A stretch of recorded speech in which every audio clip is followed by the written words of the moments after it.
Bonjour et bienvenue dans Space, depuis le centre de contrôle des transmissions de SES au Luxembourg. Le mondial bat son plein au Brésil et des millions d'entre nous partout dans le monde suivent en direct les performances des équipes nationales, ballon au pied. Comment est-ce possible? On en parle dans un instant, mais d'abord les dernières infos en provenance de l'univers. Alexander Gerst de l'Agence spatiale européenne vit ses premières semaines à bord de la Station spatiale internationale. L'astronaute allemand de 38 ans s'occupera de 39 expériences scientifiques. Explosion de joie pour ces amateurs passionnés d'espace. Ils ont repris le contrôle d'un engin de la NASA appelé IC3 et lancé en 1978. Le télescope Hubble a délivré sa meilleure image issue d'un sondage ultraviolet de l'univers dans sa période intermédiaire entre 5 et 10 milliards d'années-lumière de distance. Il n'y a qu'une seule méthode pour que nous puissions tous partager un même engouement pour le mondial, recourir à la technologie spatiale.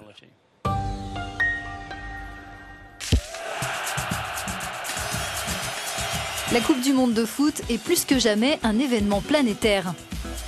Des milliers de supporters la vivent dans les stades brésiliens, mais ils sont plus de 3,2 milliards d'autres à la suivre en direct à la télévision. Soit près de la moitié de la population mondiale.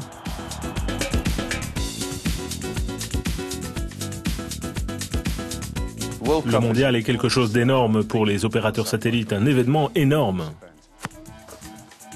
Quelle que soit la technologie qu'on a chez soi pour recevoir la télévision, les satellites sont indispensables.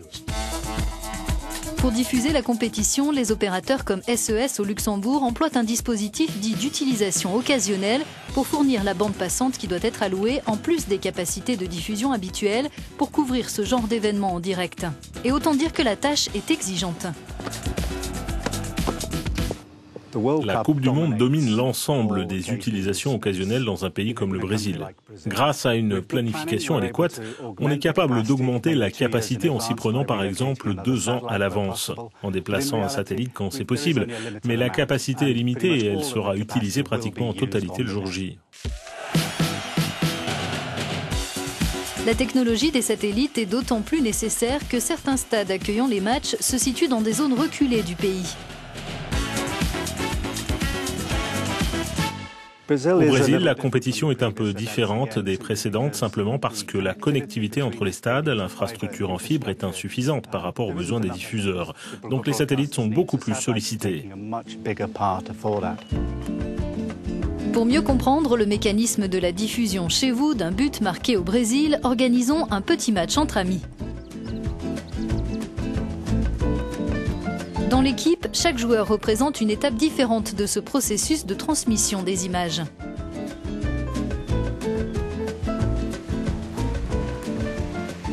Donc le signal passe à la caméra qui transmet au studio, qui donne au satellite, qui envoie à la liaison descendante, qui enfin lance à votre télé.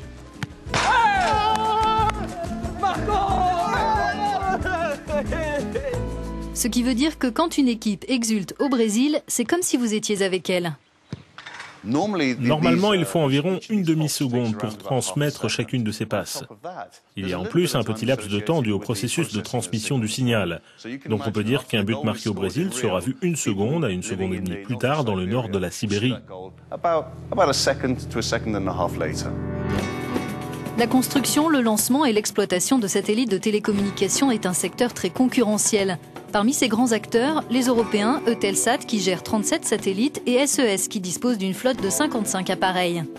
Le satellite Amazonas 1 d'Hispasat joue un rôle essentiel dans la retransmission du mondial. L'Agence spatiale européenne aide de son côté les industriels à développer de nouvelles technologies. On travaille sur des satellites plus légers, plus efficaces, qui permettent d'utiliser plus d'équipements, de plus grandes antennes, pour faire en sorte qu'avec le même équipement chez soi, du moins les mêmes antennes, ou peut-être en changeant simplement le boîtier décodeur, on puisse recevoir un contenu plus riche, plus de contenu. Cette quête de la meilleure performance prend tout son sens lors de cette Coupe du Monde, durant laquelle certains matchs seront diffusés pour la première fois en qualité Ultra HD. Thomas Vrede conçoit de nouvelles technologies pour SES. Ici, on teste de nouveaux récepteurs satellites, de nouvelles technologies des médias et de nouveaux guides électroniques de programme.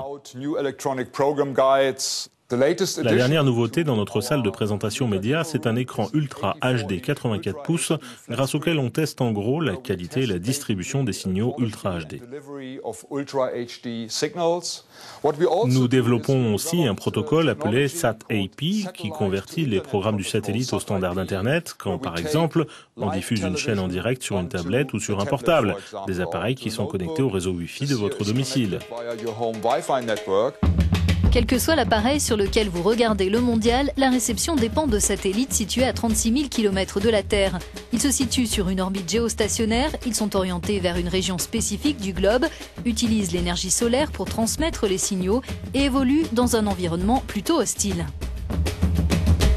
La vie d'un satellite placé en orbite est très dure.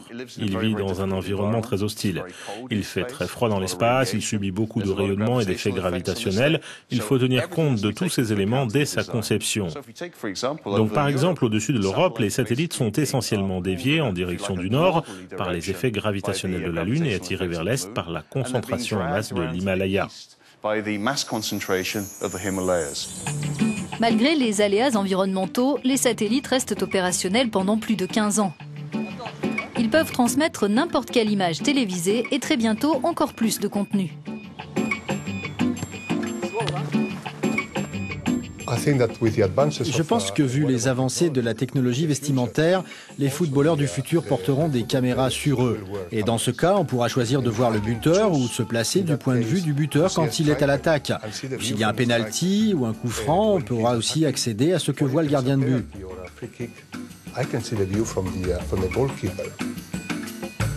Toutes ces technologies, notamment spatiales, permettront à terme d'encore mieux partager la joie du sport.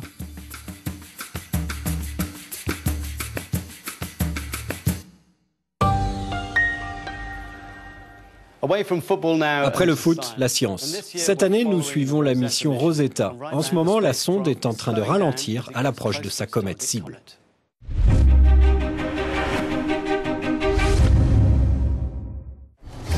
Précédemment, dans Chasseurs de comètes, l'équipe s'efforçait de planifier la mission. Aujourd'hui, Armelle Hubot commence à en voir les résultats.